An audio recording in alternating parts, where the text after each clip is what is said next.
Fort Smith police now searching for a 19-year-old in connection with a shooting death last night in Fort Smith.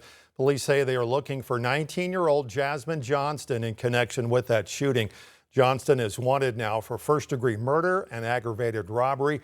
Fort Smith police say she is considered armed and extremely dangerous. We spoke with Kristen Mosley of the Fort Smith Boys and Girls Club, who say it's their mission to work to help keep teens out of trouble in hopes of preventing these types of tragedies. They need to learn things like healthy conflict resolution. You don't learn that in a phone. You learn conflict resolution through face-to-face conversations, through real-life relationships, through working through things and being guided by adults who can help you navigate that. If you have any information about the whereabouts of Johnston, please call police, Fort Smith Police, or Crime Stoppers at 78-CRIME. Tonight, we are hearing from the Arcoma police chief since he and his assistant chief were placed on paid administrative leave more than 2 weeks ago. This comes a day after the town board voted to give the mayor temporary authority over employment decisions involving both positions. 5 News reporter Lauren Spencer has both sides of the story. For the first time since being placed on paid administrative leave, Arcoma Police Chief Michael Ivey is speaking out. He says he's concerned about what this situation means for the community. I feel like they're missing some vital services that they're paying for with tax money. 2 weeks ago, the board placed Ivey and Assistant Chief Mallory Speaks on leave, saying there was a list of grievances involving the two. Ivey didn't tell us what those grievances were, but says he disputes those claims. They're a big bunch of nothing burgers covered by the Constitution, freedom of speech. It's just really nothing to them. Ivey has also filed a lawsuit against the town. He says he wants a judge to slow down the process. Hoping that cooler minds will prevail. We can have a rational discussion about this. Meanwhile, Mayor Bobby Weatherford says the board's decision to give temporary authority over employment decisions was meant to help handle matters more efficiently. Then we can meet in private. We can deal with our personnel issues then. We want to do it in private. We don't want to try to make it a public spectacle. When asked about concerns from residents who want more transparency, if it was up to me, we would tell them all this stuff, but until there's some sort of court ruling saying we can, or unless they say we can, we can't discuss personnel matters. Weatherford says they've consulted with their city attorney, and the town is also working to keep public safety from being impacted. We have plans to move forward to make sure everybody is safe and covered. In Arcoma, covering news where you live, Lauren Spencer, 5 News. Weather does say he plans to meet with Ivey and Assistant Chief Mallory Speaks tomorrow. Ivey told us he sought a temporary restraining order against the board, but said a LaFleur County judge did not grant that request. He does say the case is still pending with a hearing scheduled for later this year. City leaders in Greenwood are taking measures to improve public safety. The city will now pay for lighting inside the walking trail tunnel beneath the South Main Street connector to the bypass. Mayor Doug Kinslow says safety was top of mind when putting that plan together.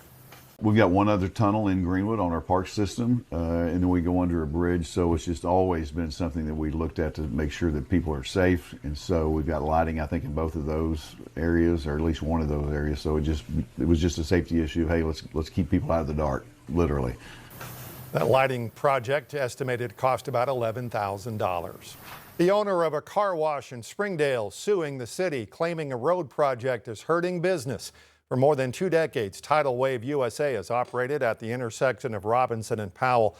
Well, the city is working on the Sunset Avenue extension and Powell Street improvement project. Owner Farrell Sexton says the project is meant to add a turn lane and help traffic move through the intersection. He says he supports that growth, but doesn't think his business should bear the cost. I want the growth, and I really thought that the growth there would be good for the business. I mean, I want cars to be able to come in and out, but I don't think it should be at the expense of me losing business while they're doing the improvements. In a statement, Springdale City Attorney says the city is aware of Sexton's allegations and has worked with his attorney and will not comment further because of this litigation. Well, Fort Smith hasn't had an air show since 2011, and that's all about to change. It's called Lightning Over the Fort. The Fort Smith Patriot Association has announced that it'll bring back an air show next spring. Eddie Lee Herndon sits on the association's board, says it was just the right time.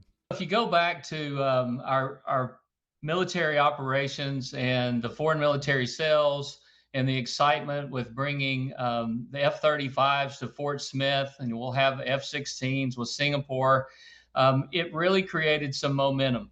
And the energy around our military operations, not only at Ebbing, but Chaffee, we have really become a focal point for not only the region, the state.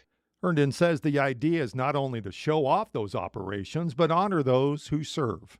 First and foremost, it's an honorary opportunity to just once again recognize and highlight those that have served throughout the region in Arkansas, Oklahoma, and the entire area. And while some parts of the show still haven't been hammered out just yet, Herndon says other aspects have been nailed down. We are going to have probably at least 4 hours of some of the best aerial performances that you can imagine, featuring military demonstrations, civilian aerobatics, historic aircraft, skydiving, and we'll have many activities that will be STEM related for the children to interact, and then hopefully inspire them for careers with the military or aerospace. And of course, this will mean a huge economic boom to the entire Fort Smith area. And if you go back and you read the data on 2011, 255,000 spectators, 5.6 million, and that's on 2011 dollars. And so, just bringing people in, creating that energy, patriotic, honoring our service members, and just bringing back the sound of freedom to Fort Smith through the air show. I just think it's going to be amazing. Now, to clarify, the Thunderbirds nor the Blue Angels will appear in the show next spring, but the request has been made for one of the groups to be involved in the 2028 air show. The air show next spring is planned for May 7th and 8th and will be free to everyone. Cash is launching a new online nonprofit directory to strengthen connections between residents, artists, business, and community leaders with arts and culture organizations in Northwest Arkansas. The directory is designed for artists, newcomers, and longtime residents looking to better understand the nonprofit landscape in this area. As the region continues to grow, the tool will evolve, adding new identified organizations and welcoming submissions from different nonprofits.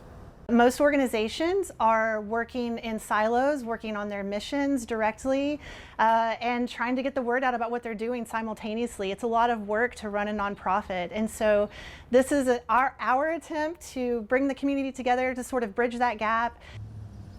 Nonprofits that are interested in being included can find more information at cashcreate.org. A new analysis from Lending Tree finds Arkansas is the #1 state for the share of fatal car crashes tied to road rage. Finds almost 48% of all car crashes in 2024 were tied to aggressive or careless driving. Men accounted for 4 out of 5 of those crashes, and younger drivers like millennials or Gen Z drivers made up almost 60% of them.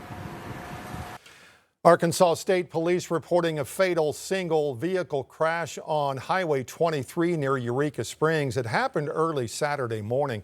57-year-old Jason Knoll of Garfield was riding his motorcycle north when he left the roadway and hit a sign.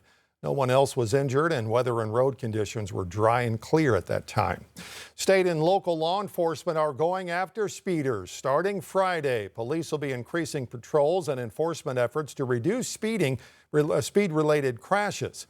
In Arkansas in 2024, there were 603 total traffic fatalities, of which 139 were speeding related. The effort runs through the end of this month.